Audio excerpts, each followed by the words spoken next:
The odd thing about coming back to the house where you were raised is that the walls seem to remember you in a different way than the people living inside them do. The hallway still creaked at the same spot near the bathroom. The kitchen window still jammed halfway whenever you tried to slide it open. Faint pencil marks from my childhood were still visible on the inside of the pantry door, where my dad measured my height every birthday. Yet the house no longer felt like it belonged to me. It felt supervised. My dad got remarried 3 years ago. I didn't dislike his wife. Not really. She was organized in the way people often become when they step into a place that already carries a long history. The sort of organization that slowly replaces old routines with labeled bins and quiet rules that nobody remembers ever agreeing to. When I moved back after completing a contract job overseas, one of the first things I noticed was how carefully she explained everything. Where the dishes belonged, which shelf was assigned to whose food, how the thermostat should be used. By then, my dad mostly listened. He had developed a habit of nodding while staring slightly beyond whoever was speaking, like someone watching weather drift across a distant horizon. For the first few weeks, everything remained polite. Then one evening, she brought it up. We were sitting at the dining table. Nothing dramatic, just empty plates pushed aside and a glass of water sitting between us. She said it in the tone people use when they are convinced they are being perfectly reasonable. If you're going to be staying here for a while, she said, it would only be fair to contribute something. Rent, utilities, just a small amount. My dad didn't meet my eyes. He simply rubbed his thumb around the edge of his mug. The request itself wasn't unreasonable. I was 32 years old. Plenty of adults paid rent while living with their parents. But something about the way she said here caught my attention. As though I were a guest.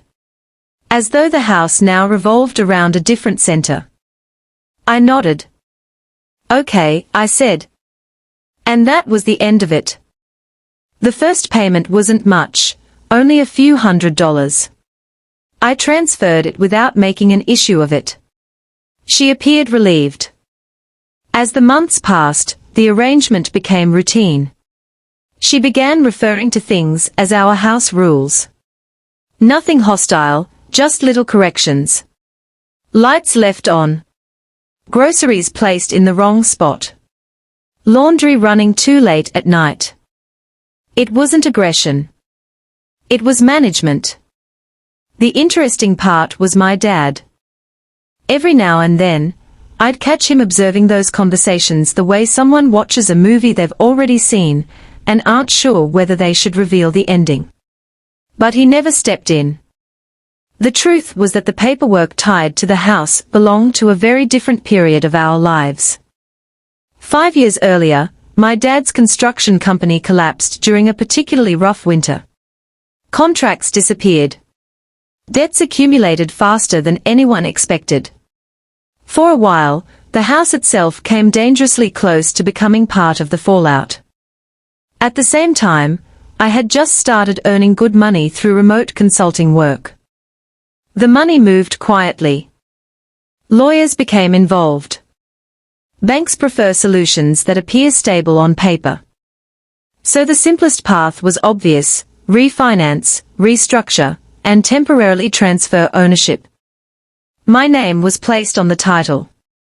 The intention had always been to sort everything out later, once things improved. The problem was that later never really came. My dad recovered enough financially to breathe again, but not enough to revisit those conversations. Life kept moving. Then he remarried, and the house remained exactly where it was, with my name attached to it in the municipal records. Most of the time, I completely forgot about it. Until the letter arrived. It showed up on a Tuesday afternoon. A plain white envelope. Just a property insurance update. Nothing dramatic. She opened it before I saw it. I still remember hearing the envelope tear open in the kitchen. Then silence. A long silence, the kind that rarely exists in a busy household. When I walked into the kitchen a minute later, she was standing by the counter with the letter unfolded in her hands, reading the same line over and over as though it might change if she stared at it long enough. "Is this correct?" she asked. She held the page toward me. My name was printed there clearly beneath the words registered property owner. There are moments when arguments seem inevitable. This wasn't one of those moments. Paperwork has a way of ending discussions before they ever begin. My dad came in from the garage while we were standing there. He looked at the letter.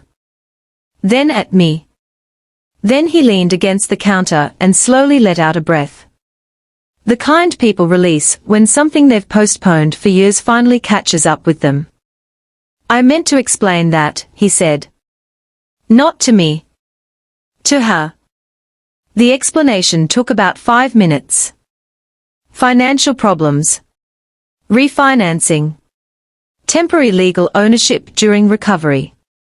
Nothing dramatic. Just paperwork and decisions made to survive. She never interrupted. The confidence she normally carried through the house seemed thinner now, replaced by something quieter. Eventually she asked carefully, "So you own the house?" I gave a small shrug. "Technically." Nobody spoke for a while. The ticking of the kitchen clock suddenly felt loud enough to notice. That evening, we ate dinner as usual. No one mentioned rent.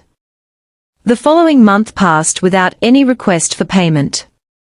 Nothing was officially discussed. No apology. No confrontation. Yet small things began to change.